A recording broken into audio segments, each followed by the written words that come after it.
Hello friends, स्वागत है आपका अपना चैनल रेलवे स्टडी 20 में।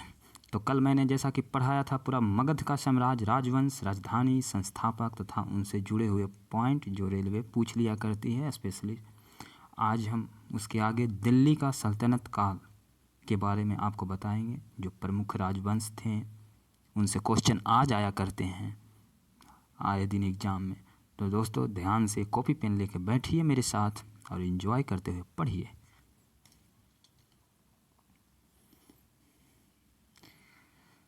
तो ये दिल्ली सल्तनत काल का सबसे पहला जो था दोस्तों वो था गुलाम वंश। गुलाम वंश का संस्थापक कुतुबुद्दीन ऐबक था दोस्तों, ठीक है, कुतुबुद्दीन ऐबक। और राजधानी दिल्ली, तो दिल्ली के ही सब शासक थे इसलिए दिल्ली। लेकिन कुतुबुद्दीन ऐबक ने एक स्पेशलिस्ट ही अपने मतलब क्या बोलते हैं राजधानी बनाया था लाहौर में, ठीक है दोस्तों, लाहौर में, ठीक है, वहाँ बनाया था। अच्छा, कुतुबुद्दीन ऐबक कौन था दोस्तों? कुतुबुद्दीन ऐबक आपने मोहम्मद गौरी के बारे में जानते होंगे, तो उसी का वो एक सेना नायक था, ठीक है, मोहम्मद गौरी का। फिर मोहम्मद गौरी सब चीज़ दान कर इसे मतलब कि सत्ता उत्ता देकर इसे चले गई और ये फिर अपना गुलाम वंश के नाम से चर्चित हो गया और इन्होंने गुलाम वंश की स्थापना कर दिया। इसमें बहुत प्रसिद्ध नेता हैं और बहुत मतलब क्या बोलते हैं शासक हैं, और आपको इसके बारे में इल्तुतमिश हैं, रजिया सुल्तान हैं, तमाम चीज़ जब हम पढ़ाएंगे तो आपको मज़ा आएगी। ये जो दिल्ली सल्तनत काल है ये इतिहास का एक अलग ही चीज़ है और पढ़ने में बहुत मज़ा आता है। और इसका जो हुआ था 1206 ईस्वी में, 1206 से 1290 तक चला था, ठीक है। फिर आइए खिलजी वंश।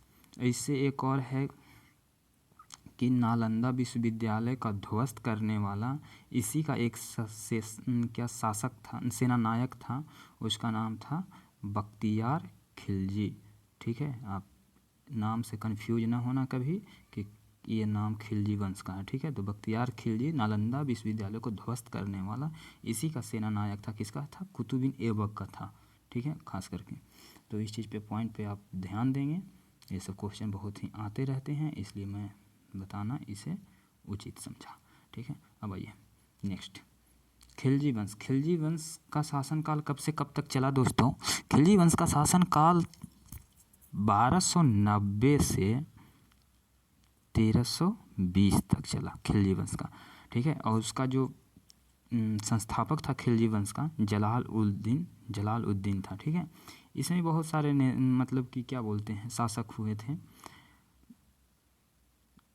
आपको नाम पता ही होगा, ठीक है। अलाउद्दीन खिलजी थे जो बहुत मतलब कि पूरे भारत पे उन्हीं का सबसे बड़ा दबदबा था। आज तक बोला जाता है कि सबसे बड़ा दबदबा भारत पे बनाने वाला, पूरा मतलब कब्जा करने वाला तो अलाउद्दीन खिलजी का ही नाम आता है। पूरा मगध का, अवध का, या फिर उधर पश्चिमी क्षेत्र ले लीजिए, चाहे उधर दक्षिण भारत ले लीजिए, पूरे भारत को जीतने वाला एक ही था शासक था, वो था अलाउद्दीन खिलजी। तो इसी खिलजी वंश का था, ठीक है। तो दिल्ली के सब शासक थे, दिल्ली इनकी राजधानी है, याद रखिएगा। फिर आया तुगलक वंश, ठीक है। तुगलक वंश का शासनकाल दोस्तों, ये शासनकाल डेट हम इसलिए बता रहे हैं क्योंकि ये डायरेक्ट पूछ लिए जाते हैं, ठीक है, आए दिन। अब शासक फासक ये सब बहुत कम ही पूछे जाते हैं, मेन चीज़ निकाल के पूछ लिया जाता है जहाँ पे बच्चा कन्फ्यूज कर जाए। तो तुगलक वंश का गयासुद्दीन तुगलक और दिल्ली उनकी राजधानी। और तुगलक वंश से तो जानते ही होंगे, मोहम्मद बिन तुगलक की कहानी तो आप जानते ही होंगे। फिरोज शाह तुगलक जिसने जौनपुर को बसाया है, फिरोज शाह तुगलक, ठीक है। इन्हीं के शासन में काल में एक आया था जो रुवेला नाम लिखा था, वही इबन बतूता उसका नाम था। 1333 ईस्वी में, 1333 ईस्वी में आया था और उसने रुवेला नामक पुस्तक लिखा था। ये क्वेश्चन बहुत इंपॉर्टेंट है। अब आइए आगे, सैयद वंश। सैयद वंश कौन था? खिज्र खान इसके संस्थापक थे और दिल्ली इसकी राजधानी थी। सैयद वंश का कब था दोस्तों इसका? तो इसका याद कर लीजिएगा आप, 1414। क्या डेट है? इस डेट को याद करने में कितने लोगों को कठिनाई होगी या परेशानी होगी? बहुत कम दिन के लिए ये रहा था, ठीक है दोस्तों। तो खिज्र खान। लोधी वंश। लोधी वंश का कौन था दोस्तों? बहलोल लोधी। बहलोल लोधी। और इसकी जो सत्ता थी 1451 से 1451 से लेकर 1526 तक, ठीक है, लोदी वंश। अब यहीं 1526 बहुत इम्पोर्टेंट है, जब मुगल वंश का आगमन होता है और बाबर जो है लोदी वंश को हराता है। किस शासक से लड़ता है? तो इसका सबसे लास्ट था इब्राहिम लोदी, और इब्राहिम लोदी से ही उसने पानीपत का पहला युद्ध किया था। इब्राहिम लोदी से बाबर और इब्राहिम लोदी, ठीक है दोस्तों, तो कंफ्यूज नहीं होइएगा। इसके बाद लोदी के बाद ख़त्म हो गया, फिर मुगल वंश का शासन चलने लगा था, लेकिन कुछ जो अपना विजयनगर, जिसको कर्नाटक के रूप में हम जानते हैं अभी, ठीक है, हम्पी पहले उसका तमाम नाम थी, तो उसके शासक थे दोस्तों, ठीक है, संगम वंश, हरिहर एंड बुक्का विजयनगर, ठीक है दोस्तों। हरिहर बुक्का दो भाई थे, इसी संगम वंश का स्थापना किया था। कब किया था दोस्तों? तो 1336 में। ईस्वी याद रखना दोस्तों, बहुत इंपॉर्टेंट है, पूछ लिया जाता है, ठीक है। राजधानी विजयनगर थी, जो कर्नाटक क्षेत्र में आता था, ठीक है। इसकी अपनी भाषा थी, क्या थी दोस्तों? मराठी, ठीक है। इसी से एक और रिलेटेड है बहमनी साम्राज्य, ठीक है दोस्तों, माफ़ करिएगा, ये पेज में ख़त्म हो गया था, दूसरे पेज से स्टार्ट करते हैं। बहमनी साम्राज्य, तो 1347 में हसन गंगू ने गुलबर्गा को राजधानी बनाकर एक वंश की स्थापना किया था।